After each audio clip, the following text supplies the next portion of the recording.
Hello children. இன்னைக்கு exercise 2.4ல sum number 4 பார்க்க போறோம். Basha borrowed rupees 8,500 from your bank at a particular rate of simple interest. So இவ்வளோ amount borrow பண்ணியிருக்கான் அப்படின்னு சொல்லியிருக்காங்க. இவ்வளோ ருபீஸ் அவன் borrow பண்ணியிருக்கான். Particular rate of simple interest. So rate of interest எவ்வளோன்னு சொல்லலை. After 3 years, he paid rupees 11,050 to settle his debit. At what rate of interest he borrowed the money? So டெப்ட் அப்படின்னா அவனோட லோன் வாங்கின அமௌண்ட்டை settle பண்ணுறதுக்காக அவன் 11,050 ருபீஸ் அவன் பே பண்ணான் அப்படின்னு சொல்லியிருக்காங்க.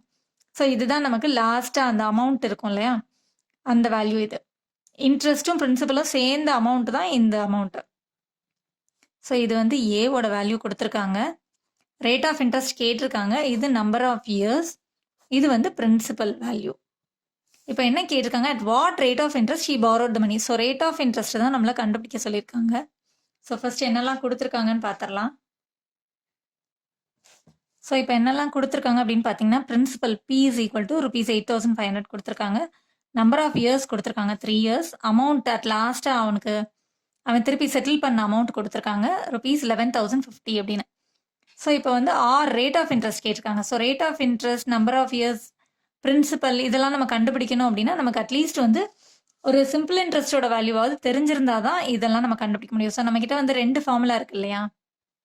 ஸோ நம்ம இப்போ சிம்பிள் இன்ட்ரெஸ்ட் கண்டுபிடிக்கணும் அப்படின்னா பிஎன்ஆர் இந்த வேல்யூஸ் 3 வேல்யூஸ் இருந்தால் சிம்பிள் இன்ட்ரெஸ்ட் கண்டுபிடிச்சலாம். இல்லை இந்த பிரின்சிபலோட வேல்யூ கண்டுபிடிக்கணும், இல்லை நம்பர் ஆஃப் இயர்ஸ் கண்டுபிடிக்கணும், ரேட் ஆஃப் இன்ட்ரெஸ்ட் கண்டுபிடிக்கணும், அட்லீஸ்ட் சிம்பிள் இன்ட்ரெஸ்டோட வேல்யூவும் அதர் வேல்யூஸும் இருந்தால் நம்ம கண்டுபிடிக்கலாம். இப்போ பார்த்தீங்கன்னா சிம்பிள் இன்ட்ரெஸ்டோட வேல்யூ இல்லை, ஆனால் ரேட் ஆஃப் இன்ட்ரெஸ்ட் கண்டுபிடிக்க சொல்லியிருக்காங்க. ஸோ இப்போ நம்ம ரெண்டாவது ஃபார்முலா யூஸ் பண்ணி அதில் அமௌண்ட்டோட வேல்யூ கொடுத்துருக்காங்க, பிரின்சிபலோட வேல்யூவும் நமக்கு தெரியும். ஸோ இதை வச்சு நம்ம சிம்பிள் இன்ட்ரெஸ்ட் கண்டுபிடிச்சிட்டு அதுக்கப்புறம் இதில் மற்ற வேல்யூஸ் எல்லாம் சப்ஸ்டியூட் பண்ணி ரேட் ஆஃப் இன்ட்ரெஸ்ட் நம்ம கண்டுபிடிக்க போகிறோம். ஸோ இப்போ அமௌண்ட்டோட வேல்யூ எவ்வளோ கொடுத்துருக்காங்க, 11,015 கொடுத்துருக்காங்க இல்லையா. ஸோ இந்த அமௌண்ட் எப்படி கிடச்சிருக்கோன்னா பிரின்சிபல் ப்ளஸ் சிம்பிள் இன்ட்ரெஸ்ட் தான் 11,050. ஸோ இப்போ இதில் பார்த்தீங்கன்னா பிரின்சிபலோட வேல்யூ இருக்கு இல்லையா. So 8,500 plus simple interest 11,050. இப்போ சிம்பிள் இன்ட்ரெஸ்டோட வேல்யூ நம்ம கண்டுபிடிச்சிடலாம். அதை தவிர மற்ற எல்லா வேல்யூஸையும் அந்த சைட் மூவ் பண்ணிடலாம். ஸோ 11,050 இந்த பக்கம் ப்ளஸ் 8,500, இந்த பக்கம் வரும்போது மைனஸ் 8,500 மாறிடும்.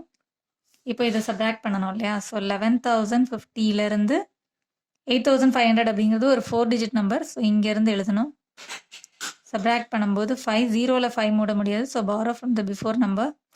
10ல் 5 போனால் 5. இப்போ 0ல் 8 மூட முடியாது. So borrow from the before number. 10ல் 8 போனால் 2. So this is equal to 2,550. So இப்போ சிம்பிள் இன்ட்ரெஸ்டோட வேல்யூ கிடச்சாச்சு. அதே போல் பிரின்சிபல் வேல்யூ இருக்குது, நம்பர் ஆஃப் இயர்ஸ் இருக்குது. ஸோ இதை வச்சு நம்ம ரேட் ஆஃப் இன்ட்ரெஸ்ட் கண்டுபிடிச்சிடலாம்.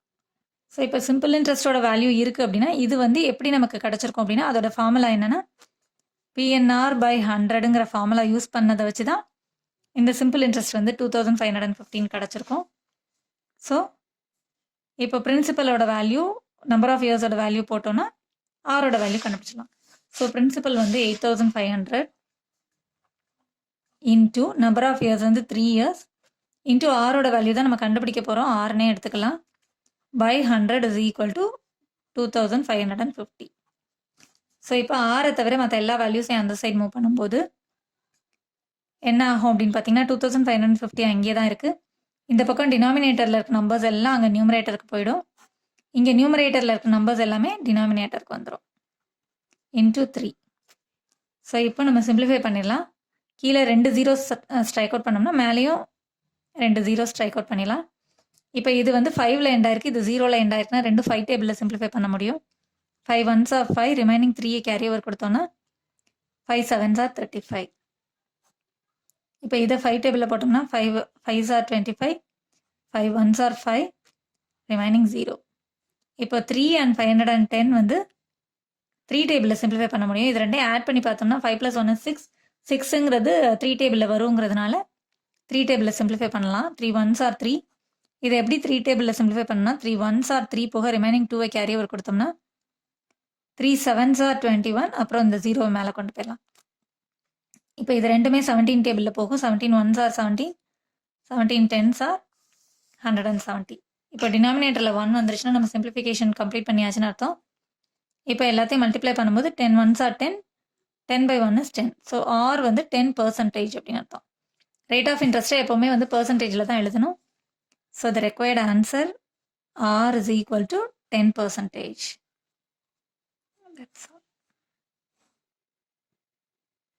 இப்போ அடுத்த சம் பாருங்க.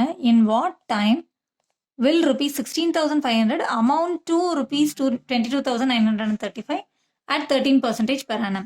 ஸோ இப்போ என்ன சொல்லியிருக்காங்கன்னா எவ்வளோ வருஷம் கழிச்சு, வாட் டைம் அப்படின்னா எத்தனை வருஷம் கழிச்சு 16,500 அப்படிங்கிறது வந்து 22,935 அமௌண்ட்டாக மாறும் அப்படின்னு கேட்குறாங்க. ஒரு பிரின்சிபல் வந்து இவ்வளோ பிரின்சிபல் நம்ம போட்டு வைக்கிறோம் அப்படின்னா அது எவ்வளோ வருஷம் கழிச்சு, எவ்வளோ டைம் கழிச்சு, டைம்னா டைம் பீரியட் அப்படின்னா அது எவ்வளோ வருஷம் கழிச்சு 22,935 அதோட சிம்பிள் இன்ட்ரெஸ்டோட சேர்த்து இவ்வளோ அமௌண்ட்டாக மாறும் அப்படின்னு கேட்டிருக்காங்க. ஸோ இதுதான் அமௌண்ட்டோட வேல்யூ அட் 13% per annum. 13% அப்படின்னு சொல்லும்போது இதுதான் வந்து ரேட் ஆஃப் இன்ட்ரெஸ்ட் இல்லையா? ஸோ இந்த ரேட் ஆஃப் இன்ட்ரெஸ்ட்டில் இவ்வளோ அமௌண்ட் நம்ம இவ்வளோ பிரின்சிபலாக போட்டு வச்சோன்னா இவ்வளோ அமௌண்ட்டாக அது எத்தனை வருஷம் கழிச்சு மாறும். ஸோ டைம் பீரியட் என்ன தான் கேட்டிருக்காங்க. ஸோ இப்போ என்னெல்லாம் கொடுத்துருக்காங்க அப்படின்னு பார்த்தோம்னா பிரின்சிபல் பி வந்து 16,500 ருபீஸ் சிம்பிள் போட்டுக்கலாம். அமௌண்ட் வந்து ருபீஸ் 22,935 கொடுத்துருக்காங்க.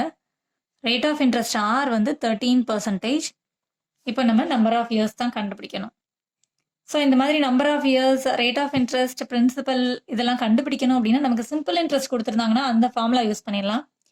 இப்போ சிம்பிள் இன்ட்ரெஸ்ட் இல்லை அப்படின்னு சொல்லும்போது நமக்கு அமௌண்ட்டோட வேல்யூ கொடுத்துருக்காங்க இல்லையா? ஸோ அதை வச்சு ஃபஸ்ட்டு சிம்பிள் இன்ட்ரெஸ்ட் கண்டுபிடிச்சிட்டு அமௌண்ட் அண்ட் பிரின்சிபல் இருந்ததுன்னா அதை வச்சு நம்ம சிம்பிள் இன்ட்ரெஸ்ட் கண்டுபிடிச்சிட்டு அதுக்கப்புறம் அதோட ஃபார்முலா யூஸ் பண்ணி தேவையானதை கண்டுபிடிச்சிடலாம், நம்பர் ஆஃப் இயர்ஸ் கண்டுபிடிச்சிடலாம். ஸோ அமௌண்ட் கொடுத்துருக்காங்க அப்படின்னா ஃபஸ்ட்டு அந்த வேல்யூ எழுதிக்கோங்க. Amount is equal to rupees 22,935. So amount அப்படிங்கிறதுக்கு ஃபார்முலா எப்படி வந்தது அப்படின்னா பிரின்சிபல் ப்ளஸ் சிம்பிள் இன்ட்ரெஸ்ட்டை சேர்த்து தான் நமக்கு 22,935 கிடச்சிருக்கோம் இல்லையா? இப்போ பிரின்சிபலோட வேல்யூ இருக்குது 16,500 ப்ளஸ் சிம்பிள் இன்ட்ரெஸ்ட் தான் நம்ம கண்டுபிடிக்க போகிறோம் இஸ் ஈக்குவல் டு 22,935. இப்போது சிம்பிள் இன்ட்ரெஸ்ட்டை தவிர மற்ற எல்லாத்தையும் அந்த சைட் மூவ் பண்ணிடலாம், ஈக்குவல் டு அந்த சைட் மூவ் பண்ணிடலாம். சிம்பிள் இன்ட்ரெஸ்ட்டு எஸ்ஐனே வச்சுக்கலாம். 22,935 இந்த பக்கம் ப்ளஸில் இருக்கிற 16,500 இந்த பக்கம் போகும்போது மைனஸ் 16,500 மாறும். So this is equal to இப்போ 22,935 மேலே எழுதி 16,500 கீழே எழுதி சப்ராக்ட் பண்ணோன்னா 5ல் 0 போனால் 5, 3ல் 0 போனால் 3, 9ல் 5 போனால் 4, 2ல் 6 மூட முடியாது. So borrow from the before number, less one number, give one number. 12ல் 6 போனால் 6. So this is equal to rupees 6,435. So இப்போ சிம்பிள் இன்ட்ரெஸ்டோட வேல்யூ நமக்கு கிடச்சாச்சு. இப்போ இந்த வேல்யூக்கு ஃபார்முலா நம்ம எழுதணும்னா மிச்ச வேல்யூஸ் எல்லாம் சப்ஸ்டியூட் பண்ணி தேவையானதை கண்டுபிடிச்சலாம். ஸோ சிம்பிள் இன்ட்ரெஸ்ட்டுக்கு வந்து எப்படி கிடச்சிருக்குன்னா PNR by 100 is equal to 6,435. So இப்போ நமக்கு இதில் என்னெல்லாம் வேல்யூஸ் தெரியும்னா பிரின்சிபலோட வேல்யூ தெரியும் 16,500 இன்டூ நம்பர் ஆஃப் இயர்ஸ் தான் நம்ம கண்டுபிடிக்கணும் இல்லையா, என்னென்னு எழுதிக்கலாம். ரேட் ஆஃப் இன்ட்ரெஸ்ட் வந்து 13%ன்னு கொடுத்துருக்காங்க. So 13 by 100 is equal to 6,435. So இப்போ என்ன தவிர மற்ற எல்லா வேல்யூஸையும் அந்த சைடு ஈக்குவல் டு அந்த சைடு மூவ் பண்ணோன்னா என்னோட வேல்யூ கிடச்சிரும். So N is equal to 6,435 இங்கே தான் இருக்குது. ஸோ இந்த பக்கம் இருக்கிற நம்பர்ஸ் அந்த சைடு மூவ் ஆகும்போது டினாமினேட்டர் நியூமரேட்டருக்கு போகும், நியூமரேட்டரில் இருக்கிற நம்பர்ஸ் டினாமினேட்டருக்கு வரும். ஸோ இன்டூ இந்த டினாமினேட்டரில் இருக்கிற 100 நியூமரேட்டருக்கு வந்துடும். நியூமரேட்டரில் இருக்கிற நம்பர் 16,500 இன்டூ இந்த 13ம் டினாமினேட்டருக்கு வந்துடுது. ஓகே, இப்போ ஜீரோஸ் கேன்சல் பண்ணிக்கலாம். எண்டிங்கில் இருக்கிற ஜீரோஸ் கீழே 2 0 கேன்சல் பண்ணால் மேலேயும் 2 0 கேன்சல் பண்ணிடலாம். இப்போ இதில் 2 எண்டிங்கில் 5 இருக்குது. ஸோ 5 டேபிளில் சிம்பிளிஃபை பண்ணலாம். 5 3s are 15, ரிமைனிங் ஒரு 1 கேரி ஓவர் கொடுத்தோம்னா அகெயின் 15 வந்து 5 டேபிளில் எப்போ வரும்னா 5 3s are. இப்போ இதை 5 டேபிளில் எப்படி சிம்பிளிஃபை பண்ணலாம்னா 5 1s are 5, remaining 1 carry over கொடுத்தோம்னா 5 2s are 10 எடுத்தது போக ரிமைனிங் 4 கேரி ஓவர் கொடுத்தோம்னா 5 8s are 40 போக ரிமைனிங் 3 கேரி ஓவர் கொடுத்தோம்னா 5 7s are 35. இப்போ இது ரெண்டுமே வந்து 11 டேபிளில் சிம்பிளிஃபை பண்ணலாம். 11 3s are 33. இப்போ இது 11 டேபிளில் வந்து 11 1s are 11 போக ரிமைனிங் 1 கேரி ஓவர் கொடுத்தோம்னா 11 1s are 11 போக ரிமைனிங் 7 கேரி ஓவர் கொடுத்தோம்னா 7s are. ஓகே, இப்போ இது வந்து 117 வந்து 3 டேபிளில் சிம்பிளிஃபை பண்ணலாம். இதை ஆட் பண்ணி பார்க்கும்போது 7 + 1 8, 8 + 1 is 9. 9 வந்து 3 டேபிளில் போகும். இந்த 3யும் 3 டேபிளில் கேன்சல் பண்ணிடலாம். 3 1s are 3. இது எப்படி 3 டேபிளில் கேன்சல் பண்ணால் 3 3s are 9 போக ரிமைனிங் 2 கேரி ஓவர் கொடுத்தோம்னா 3 9s are 27. 13 and 39 வந்து 13 டேபிளில் சிம்பிளிஃபை பண்ணலாம். 13 1s are 13, 13 3s are 39. So டினாமினேட்டரில் 1 வந்துச்சுன்னா நம்ம சிம்பிளிஃபிகேஷன் கம்ப்ளீட் பண்ணியாச்சுன்னு அர்த்தம்.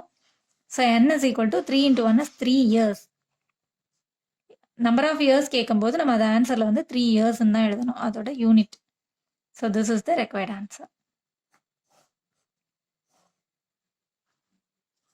இப்போ அடுத்த சம் பாருங்க. இதுவுமே கிட்டத்தட்ட போன சம் போலவே தான். இன் what time will ₹17,800 amount to ₹19,936 at 6% per annum. So எவ்வளோ டைமில் எவ்வளோ வருஷத்தில் இந்த பிரின்சிபல் வந்து அமௌண்ட் டு இவ்வளோ அமௌண்ட்டாக மாறும் அப்படின்னு சொல்கிறாங்க. அதாவது சிம்பிள் இன்ட்ரெஸ்ட் இந்த பிரின்சிபல் கூட ஆட் பண்ணும்போது இவ்வளோ அமௌண்ட்டாக மாறும் அப்படின்னு கேட்குறாங்க. எவ்வளோ வருஷம் கழிச்சு இந்த மாதிரி கிடைக்கும் நமக்கு at 6% per annum. So 6% rate of இன்ட்ரெஸ்ட்னு கொடுத்தாங்கன்னா எவ்வளோ வருஷம் கழிச்சு இந்த பிரின்சிபல் வந்து நமக்கு இவ்வளோ அமௌண்ட்டாக மாறும்னு கேட்டிருக்காங்க. ஸோ என்னெல்லாம் கொடுத்துருக்காங்கன்னு பார்க்கலாம். ஸோ பிரின்சிபல் P கொடுத்துருக்காங்க, that is ₹17,800. Rate of interest வந்து R is equal to 6%ன்னு கொடுத்துட்டாங்க. அமௌண்ட் வந்து ₹19,936ன்னு கொடுத்துருக்காங்க. நம்பர் ஆஃப் இயர்ஸ் வந்து n is equal to கண்டுபிடிக்கணும் நம்ம. இன் வாட் டைம் எவ்வளோ டைமில் இந்த மாதிரி மாறும்னு கேட்டிருக்காங்க இல்லையா. ஸோ இதுலேயும் அமௌண்ட்டோட வேல்யூ கொடுத்துருக்காங்க அப்படின்னா ஃபர்ஸ்ட் அமௌண்ட் அந்த ஃபார்முலா எழுதி அமௌண்ட்டோட வேல்யூ எழுதி சிம்பிள் இன்ட்ரெஸ்ட் கண்டுபிடிக்கணும்னு அர்த்தம். ஸோ சிம்பிள் இன்ட்ரெஸ்ட் இல்லை இல்லையா, அமௌண்ட்டோட வேல்யூ தான் கொடுத்துருக்காங்க. ஸோ 19,936 கொடுத்துருக்காங்க. ஸோ அமௌண்ட்டோட வேல்யூ எப்படி கிடச்சிருக்கும், principal plus simple interest is equal to 19,936ன்னு கிடச்சிருக்கும். பிரின்சிபலோட வேல்யூ வந்து 17,800 ப்ளஸ் சிம்பிள் இன்ட்ரெஸ்ட் வந்து தெரியாததுனால அதை அப்படியே எஸ்ஐன்னு எழுதிக்கலாம், 19,936. இப்போ சிம்பிள் இன்ட்ரெஸ்ட் கண்டுபிடிக்கிறதுக்கு அதை தவிர மற்ற எல்லா வேல்யூஸையும் ஈக்குவல் டு அந்த சைடு மூவ் பண்ணிடலாம். So SI is equal to 19,936 இங்கே தான் இருக்குது. இந்த பக்கம் ப்ளஸில் இருக்கிற 17,800 இந்த பக்கம் போகும்போது -17,800 மாறும். இப்போ இந்த ரெண்டு வேல்யூஸையும் சப்ராக்ட் பண்ணோம்னா நமக்கு சிம்பிள் இன்ட்ரெஸ்டோட வேல்யூ கிடச்சிரும். ஸோ 19,936லேருந்து 17,800 சப்ராக்ட் பண்ணும்போது 6ல் 0 போனால் 6, 3லேருந்து 0 மூடணும்னா 3, 9ல் 8 மூடனா 1, 9ல் 7 மூடனா 2, 1ல் 1 மூடனா 0. So this is equal to 2,136 தான் சிம்பிள் இன்ட்ரெஸ்டோட வேல்யூ. ஸோ இது எப்படி நமக்கு கிடச்சிருக்கும் அப்படின்னா இதோட ஃபார்முலா யூஸ் பண்ணிடலாம். PNR by 100 is equal to 2,136ன்னு கிடச்சிருக்கும். இதில் பிரின்சிபலோட வேல்யூ நமக்கு தெரியும் இல்லையா, 17,800 இன்டூ நம்பர் ஆஃப் இயர்ஸ் தான் நம்ம கண்டுபிடிக்க போகிறோம். ரேட் ஆஃப் இன்ட்ரெஸ்ட் வந்து 6%ன்னு கொடுத்துருந்தாங்க. By 100 is equal to 2,136. இப்போது தெரியாத வேல்யூ கண்டுபிடிக்கணும்னா அதை தவிர மற்ற எல்லா வேல்யூஸையும் ஈக்குவல் டு அந்த சைடு மூவ் பண்ணிட்டோம்னா என்னோட வேல்யூ கண்டுபிடிச்சிடலாம். So n is equal to 2,136 equal டுக்கு இங்கே தான் இருக்குது. ஸோ ஈக்குவல் டுக்கு ஒரு சைட்லேருந்து இன்னொரு சைடுக்கு மூவ் ஆகுன்னா அது அப்படியே ரெசிப்ரோகேட் ஆகும். ஸோ டினாமினேட்டர் வந்து நியூமரேட்டருக்கு போகும், நியூமரேட்டரில் இருக்க நம்பர்ஸ் டினாமினேட்டருக்கு வந்துடும், இன்டூ இந்த 6 இங்கே கீழே வந்துடும். ஸோ இப்போ சிம்பிளிஃபை பண்ணிடலாம். கீழே 2 ஜீரோஸ் கட் பண்ணோம்னா மேலேயும் 2 ஜீரோஸ் கட் பண்ணிடலாம். ஃபஸ்ட்டு ஈவன் நம்பர்ஸ் இருக்கிறதுனால 2 டேபிளில் சிம்பிளிஃபை பண்ணலாம். 2 3s are 6, 2 1s are 2. இப்போ இந்த 1க்கு பதிலாக நம்ம வந்து 0 போட்டுட்டு தான் இந்த 1 கேரி ஓவர் கொடுக்கணும். 1 வந்து 2 டேபிளில் வராது அப்படின்னா அந்த 1 கேரி ஓவர் கொடுத்துட்டு 0 போட்டுட்டு தான் கேரி ஓவர் கொடுக்கணும். ஸோ இப்போ 2 டேபிளில் 13 எப்போ வரும்னா 2 6 are 12 போக ரிமைனிங் 1 கேரி ஓவர் கொடுத்தோம்னா 2 8s are 16. இப்போ இந்த இடத்துல வந்து கன்ஃபியூஸ் ஆகுது அப்படின்னா நீங்கள் டிவைட் பண்ணிவிடுங்க. 2,136 2ஆல் டிவைட் பண்ணிங்கன்னா 2 1s are 2, சப்ராக்ட் பண்ணும்போது 0. இப்போ நம்ம 1 இறக்கும் போது எதுவுமே கொடுக்க முடியலன்னா நம்ம 0 போட்டுட்டு தான் நம்ம அடுத்த நம்பரை இறக்குவோம் இல்லையா. ஸோ அதே போல் தான் இந்த 1க்கு வந்து எதுவுமே கொடுக்க முடியலன்னா 0 போட்டுட்டு தான் அந்த 1 கேரி ஓவர் கொடுக்கணும். கொடுத்து அதை 13 ஆக்கணும்னா 2 டேபிளில் 2 6 ஆர் 12ன்னு கிடைக்கும். ரிமைனிங் 1 அந்த டிவிஷனே தான் நம்ம இங்கே ஷார்ட்டாக செஞ்சிட்ருக்கோம். ஸோ இதை அண்டர்ஸ்டாண்ட் பண்ணிக்கிறது வந்து பெரிய கிளாஸ் வரைக்கும் நமக்கு ஹெல்ப்ஃபுல்லாக இருக்கும். சப்ராக்ட் பண்ணும்போது திரும்ப அடுத்து 6 கீழே இருக்கணும்னா 8 ஆர் 16 அதே வேல்யூ தான் இங்கேயும் கிடைக்கிருப்பாங்க. இதுதான் ஷார்ட் டிவிஷன் தான் இது. ஓகே, இப்போ அடுத்து வந்து 3 டேபிளில் சிம்பிளிஃபை பண்ண முடியுமான்னு பார்க்கலாம். 8 + 1 is 9, 9 + 6 is 15 வந்து 3 டேபிளில் போகும் இல்லையா? ஸோ அப்போ 3 டேபிளில் சிம்பிளிஃபை பண்ணலாம். 3 1s are 3, 3 3s are 9 போக ரிமைனர் 1 கேரி ஓவர் கொடுத்தோம்னா 3 5s are 15 போக ரிமைனிங் 1 கேரி ஓவர் கொடுத்தோம்னா 3 6 are 18. ஓகே, இப்போ இது வந்து ஈவன் நம்பர்னால 2 டேபிளில் சிம்பிளிஃபை பண்ணலாம். இதுவும் even number. So 2 8s are 16 போக ரிமைனிங் 1 கேரி ஓவர் கொடுத்தோம்னா 2 9s are 18. 2 1s are 2 remaining 1 carry over கொடுத்தோம்னா 2 7s are 14 போக ரிமைனிங் 1 கேரி ஓவர் கொடுத்தோம்னா 2 8s are 16. ஓகே, இப்போ இதை வந்து 89 டேபிளே சிம்பிளிஃபை பண்ணிடலாம். 89 1s are 89, 89 2s are 178. So 89 2ஆல் multiply பண்ணி பாருங்க. 2 9s are 18, 1 carry over, 2 8s are 16 + 1 is 17. So 2 89s are 178. So 2 டேபிளில் வருது. இப்போ நமக்கு டினாமினேட்டரில் 1 வந்துச்சுன்னா நம்ம சிம்பிளிஃபை பண்ணி முடிச்சாச்சுன்னு அர்த்தம். So number of years is equal to 2 years is our required answer. That's all. Thanks for watching, children. Contact 944 540 9416.